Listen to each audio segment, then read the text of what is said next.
Coach Josh, live from Training for Warriors Portland, and I'm talking about one of my absolute favorite topics, goal setting. And if you've known me for any length of time, you know that I like to do something special every year. If you're watching this, you're probably going to come to my goal setting workout New Year's Eve, where we're going to set some goals and get a great workout going. But before we get to the goals and setting up a process or choosing a process that you're going to be completely committed to that's going to get you all those things that you want in 2017 and beyond, the question I would have you look at first is your self-awareness and understanding a little bit more about where you're coming from. And I would highlight how important it is with a little bit of a diagram. This is a little bit of a syntax diagram here. So if you set a goal or you select like a big, fat, hairy, audacious objective to get a hold of, and it's not something that's centered in you and who you are, not who people think, who you think people want you to be, complex. But you know, if it's based on things outside of yourself, it's not going to be as powerful.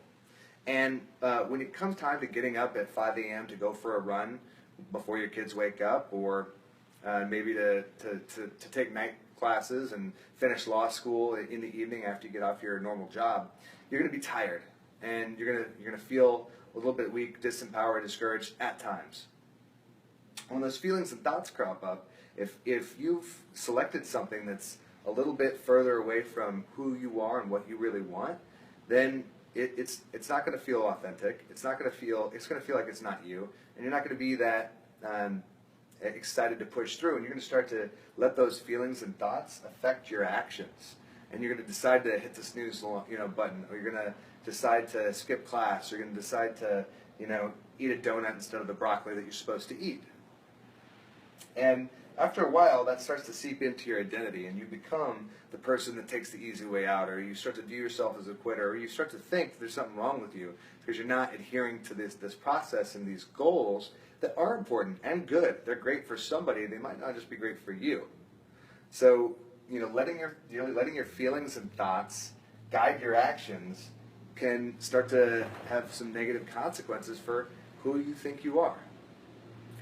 But I would have you consider taking those same ideas and orienting them in a little bit different way, a little bit different fashion. If you start with identity, if you start with self-awareness and figure out where that compass is pointing, specifically the values and the principles that you are committed to, not my values and principles or anybody else's but yours, then you'll start to have a real strong, an anchored centerpiece or compass from which to decide where to go. And then you can act, not in accordance with how you feel, but in accordance with who you are and where it is that you want to go as for deeply ingrained into you as a person. You're going to be, a lot more consistent. When your actions and identity are consistent, that's going to give you a tremendous amount of power. From that clarity comes power. And then you start acting, taking these actions over and over again that you feel good about. Holy crap, your actions start to create feelings. So you start to engender feelings of confidence and authenticity and stubbornness on a goal and staying on track with the path because you know what's right for you because you've triple confirmed it with who you are as a person.